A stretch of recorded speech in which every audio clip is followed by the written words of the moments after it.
మన ముకుంద జ్యువెలర్స్ కొత్త బ్రాండ్ పూర్వి అందమైన 18 గ్రామ్స్ బంగారు ఆభరణాలు అందుబాటు ధరల్లో వివరాలకు సంప్రదించండి.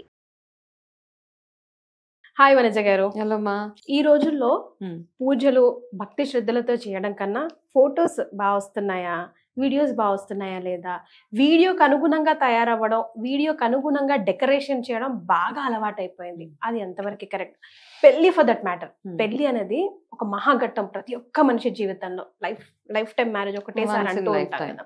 బట్ దెన్ ఫొటోస్ రావాలి, మంచిగా రాకపోతే వాడిని తిడతాం మనమే.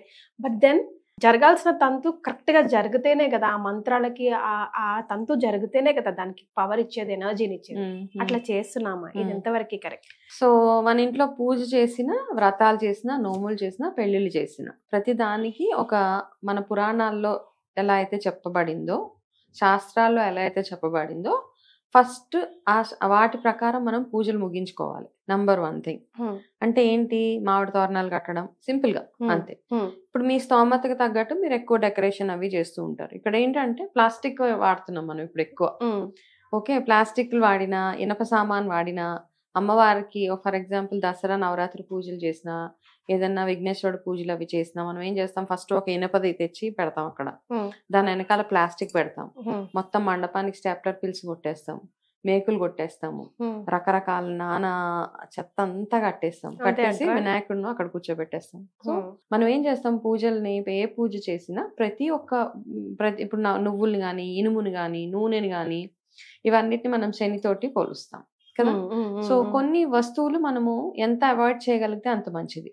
కాబట్టి పాతకాలంలో ఏమైందంటే ఒక పురుకోస, ఒక దారం లాంటిది తీసుకుని ఓన్లీ ప్లెయిన్ మామిడాకులు కట్టి పువ్వులతోటి, సూదితోటి చక్కగా పువ్వులు అవి గుచ్చి అల్లేసి చిన్న మండపం, చెక్క మండపం లాంటిది అమ్మవారికి ఒకటి పెట్టి దాని మీద కొంచెం బియ్యం పోసి, ఇది ఇంతవరకే డెకరేషన్.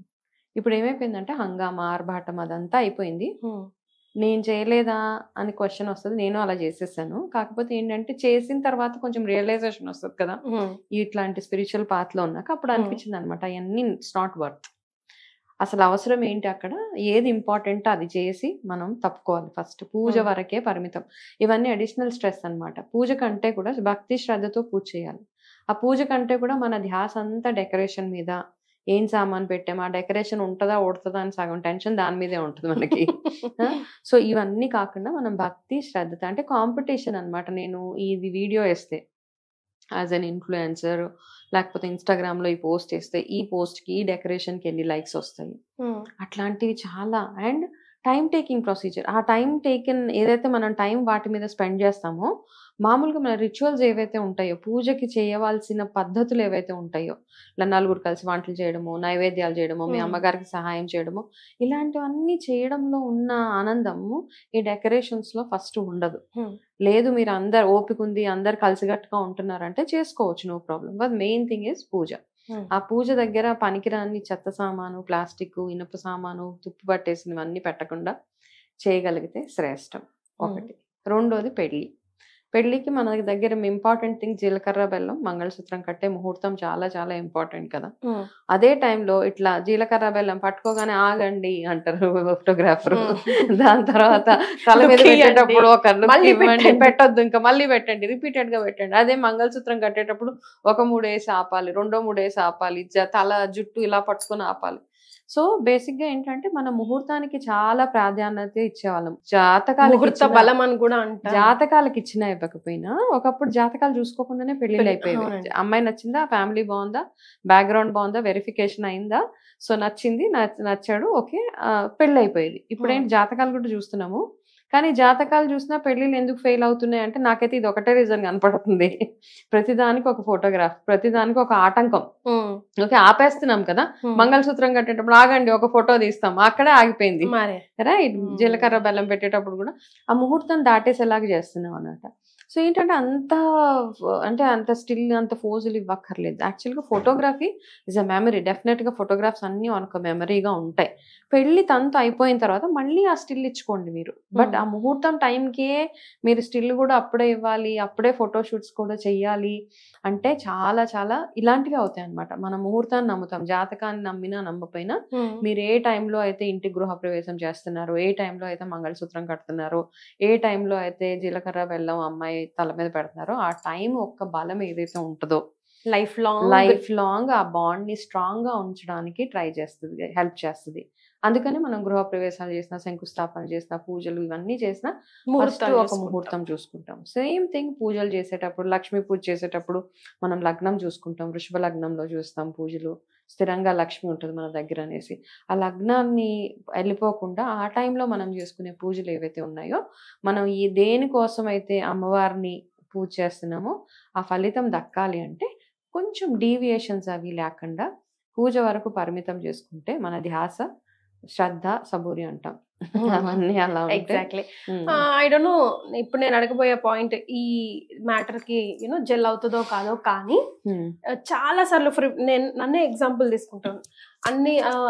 అన్ని రకాల పూజలు చేస్తుంటాము, అన్ని రకాల ప్రయత్నాలు చేసుకుంటాం. ఎప్పుడైనా నెగిటివిటీ అనిపించినప్పుడు అన్ని చేసినప్పుడు కూడా మళ్ళీ ఏదైనా ఫర్ ఎగ్జాంపుల్ నేను సోషల్ మీడియాలో ఒక పిక్ పెట్టినా, ఇంటికి సంబంధించిన వాళ్ళది నాది పిక్ పెట్టేసినా కూడా మళ్ళీ ఎవరో ఒకరు నాకు కంపల్సరీ చెప్తారు, మీరు అట్లా పిక్స్ పెట్టకండి, బాగా దిష్టి తాకుతుంది, ఫాలోయింగ్ వీక్ ఏదో ఒకటి అవుతుంది అని చెప్పి. కనీసం ఆ భయమైనా ఉంచుకోవాలేమో అనిపిస్తుంది.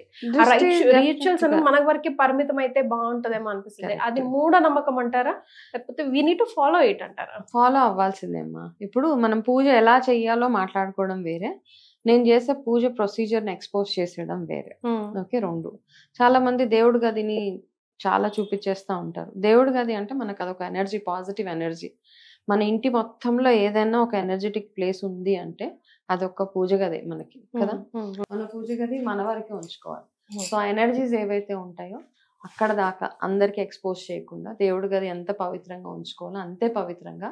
అండ్ పాతకాలం నుంచి చెప్పేవాళ్ళు స్నానాలు చేయకుండా ఏం చేయకుండా అక్కడ దాకా అటువైపు వెళ్ళనిచ్చేవాళ్ళు కూడా కాదు. కాకపోతే ఈ మధ్య అన్ని డీవియేషన్స్ చేసేస్తూ ఉంటాం మనం. కాబట్టి అంతే ప్యూర్గా పవిత్రంగా ఉంచుకుంటే బెస్ట్. లేకపోతే ఇట్లా మీరు అన్నట్టుగా నెగటివిటీ తొందరగా అట్రాక్ట్ అయిపోతుంది మనకి. ఇలా మనం ఏదైనా ఒక ఫంక్షన్ చేసి ఏదైనా డెఫినెట్ గా సిక్ అవుతాం కదా, మంచి కళ్ళు ఉంటాయి, చెడ్డ కళ్ళు ఉంటాయి. It's okay. అలాంటివన్నిటి నుంచి అవాయిడ్. మనం పూజలు ఎందుకు చేస్తాం, ఫస్ట్ మనం అంతా మంచి జరగాలి, ఎటువంటి నెగటివ్ ఎనర్జీస్ మన వైపుకి రాకుండా ఉండాలి, మనం ఎప్పుడు ఆరా ప్రొటెక్ట్ చేస్తూ ఉండాలని చేసుకుంటాం పూజ. ప్రతిరోజు గుర్తుపెట్టుకోవాల్సింది ఏంటంటే మనం పొద్దున్నే ఉదయాన్నే చేసే పూజలు ఏవైతే ఉంటాయో అవి చక్కగా ఒక ఆరా లాగా తయారవుతాయి మనకి. That will protect us throughout the day అనమాట. మన డే మొత్తంలో మన పూజే, మనం వెలిగించే ఒక చిన్న దీపము, మనం చేసే ఒక చిన్న మంత్ర చాంటింగ్స్ ఏవైతే ఉంటాయో అవి మాత్రమే మనల్ని ప్రొటెక్ట్ చేస్తాయి. దాన్నే డెకరేట్ చేసేసి హంగులు చేసేసి అందరికీ చూపించేస్తూ ఉంటే అందరి దృష్టి మనం నమ్ముతాం కాబట్టి మన సాంప్రదాయంలో మనం డెఫినెట్గా బ్లాక్ మ్యాజిక్ నమ్ముతాము, దృష్టి నమ్ముతాము, నజరు ఇవన్నీ అంటాము, అవన్నీ నమ్ముతాం కాబట్టి కొంచెం కేర్ఫుల్గా ఉంటే బెటర్. అందరికీ చూపించడం మంచిదే, కానీ ఎంతవరకు చూపించాలో అంతవరకే. Because as she rightly said, పూజలు అవన్నీ మనం పాజిటివిటీని పెంచుకోవడానికే చేస్తాం, కానీ మళ్ళీ అందులో దిష్టి దోషం తగిలి మళ్ళీ ఏదో నెగిటివే జరిగితే ఇంకా లాభం ఏంటి ఆలోచించండి. Thank you so much. Welcome.